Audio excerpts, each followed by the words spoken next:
This is my dream, to have a land that will inspire, to have a place where people can reflect and be one with nature.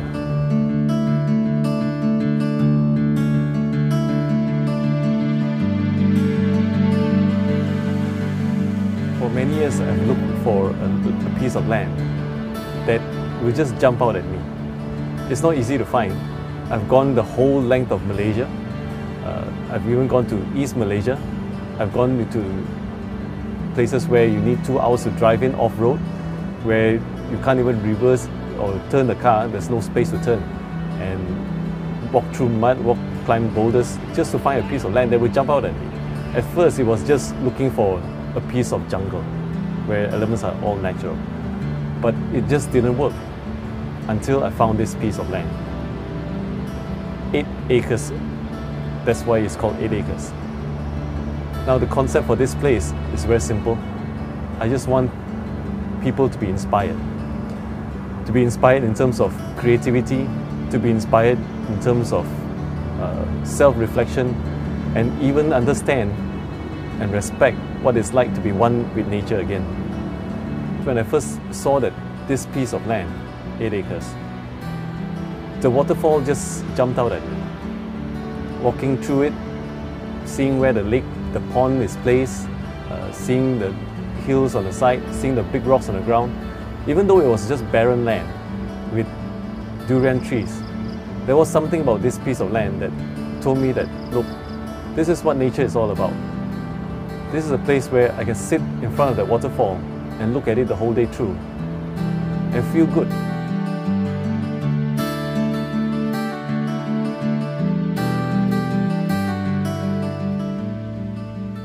This place I'm going to create, or I hope to create, I hope to inspire people to want to work with the land again.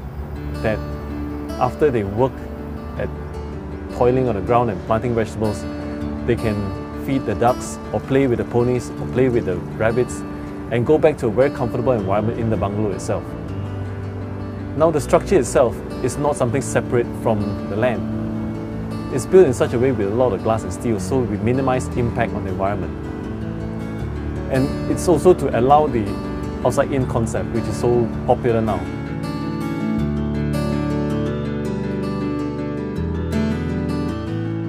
Each of these rooms that you will see is recreated to bring out different aspects of or different values in people. For example, there's a room called the white room. The white room is simply for you to reflect. There is nothing in there to distract. It's just pure white. The beds are white, the walls are white, the floor is white, and there's a staircase leading to whiteness. What do you do there? What I hope is that people go in there and just think that they paint the walls and the floors and the ceiling with whatever they can create in their mind. I don't expect 100% of people to come in here and say, wow, this is so beautiful, or this is so fantastic. That's not what I expect. But what I do expect is that there will be one thing on this piece of land that will trigger and appeal to each individual that's different. A person who comes in and says, I'm a city boy, or I'm a city girl, I'm born and bred throughout my life, nature doesn't appeal to me, can just stay in this structure, this bungalow, and look at the beauty that has been created by man. So in each of these aspects, that's what I hope to achieve, that there will be some parts of this land that will inspire and appeal to each individual so that they want to come back and stay there. I also want to recreate a little safari on the land. Safari not in terms of tigers and lions and giraffes, but a little natural safari where domesticated deer roam around freely, where I have geese and ponies that are left to move around by themselves all over the land. If people can walk around 8 acres, so can these animals. Of course, they've got to be friendly and they won't harm anyone. And in the course of it, and in the course of the excitement, I brought in the ponies a bit too early. I brought in the geese there, and it's already on the land. And only to realize that these things needs to be taken care of. I have no idea how, especially the ponies. I didn't know how to groom them. I didn't know what to feed them. When we bought it from the guy who sold them, It says, oh, it's very easy, just let them run wild. And after a while, after a week, we realized that's not how it's done, because that's not what I want to create. The ponies have to be tamed, the ponies have to be friendly. And in order to do that, we need to take care of them. Now that's the other challenge, looking for someone who can help me take care of those animals.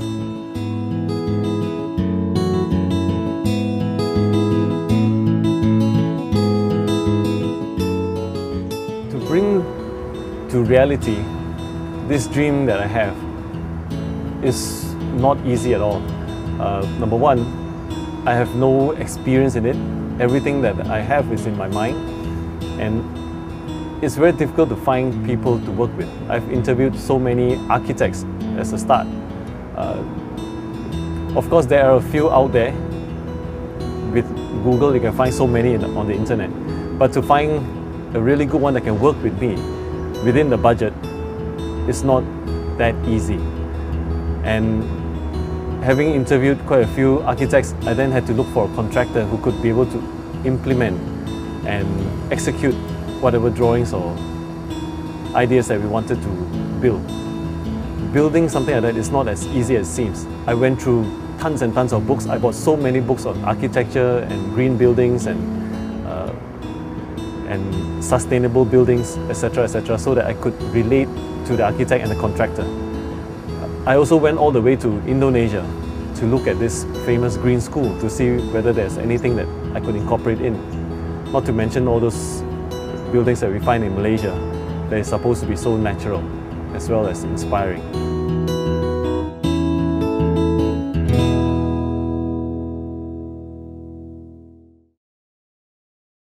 I 3,000方尺咪成幾十千，太貴啦嗰隻50蚊。There were so many challenges in doing this project. The first one and the biggest one I feel is the budget itself. Limitations in terms of how much I can spend. I don't have unlimited funds to build a structure, to build the roads, to find the hydroelectric, to pay the architect, to pay the contractor, even to decorate the house. Everything was within a budget. And to limit that, or to maintain that within the budget I can control, I did a lot of things myself, like sourcing for the interior design, sourcing for the furnishing, even trying to find out how to power the whole place through hydroelectric or solar. I did all the research myself, met and interviewed every individual that I could possibly meet, including people from New Zealand. I went to environmental fairs, etc., etc. But hopefully and thankfully, everything is within control that I want. Now, the other challenges that we encountered was, of course, in terms of the natural environment and the road in, because this area is 5 kilometers off the main road. Nearest electricity pole is about 4 kilometers away. So you can imagine when the trucks bringing in the metal beams, bringing in the rocks and stuff for the construction, they encountered so many issues. The first one, they could not go in because the river going into the land was flooded because of heavy rain. So they had to wait a couple hours before they could cross. The second time was an even bigger challenge because crossing one of the old bridges, it gave way. And they spent about 6-7 hours trying to repair that particular part of the road just to get the beams in. Yeah. The lorryman was a bit skeptical whether he can really go through or not. But then they somehow or other moved and tried to cross. And this side gave way. So the lorry was actually tilted, almost sort of went down. And they have to call 2 tractors to come and help them to pull them up, pull the lorry up again. One from pushing and one from pulling, one from each end. It was then until 9 o'clock at night only they clear up.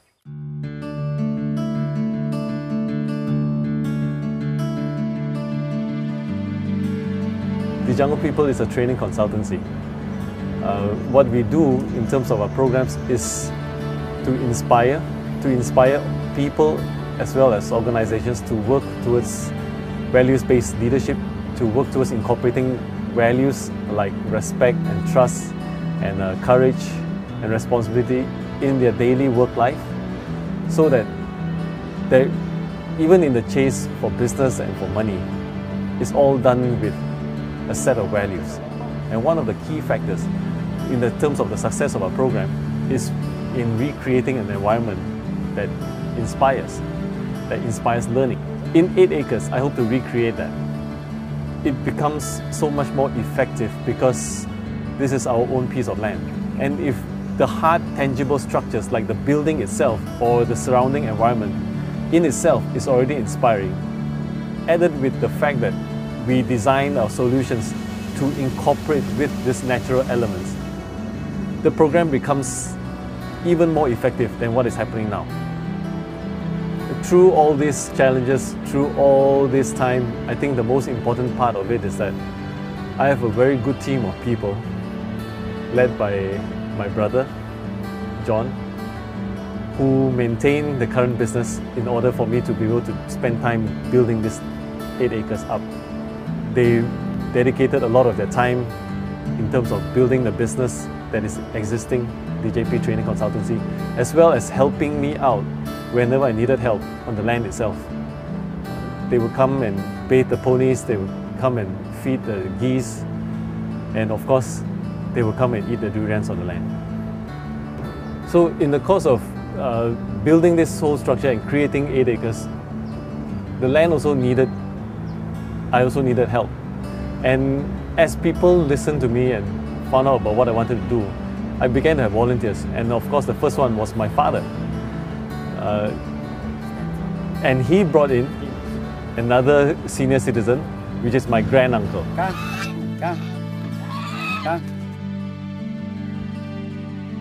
So this whole project has been quite a great learning experience. It's made me implement a lot of things that I used to train or I still train people on. For example, project management and managing my expectations of both myself and of the people that work with me. I think most importantly, communicating to each individual that has worked with me on building the construction, on working with the land, and on every aspect, and just communicating that dream that I have in my mind and making it a reality.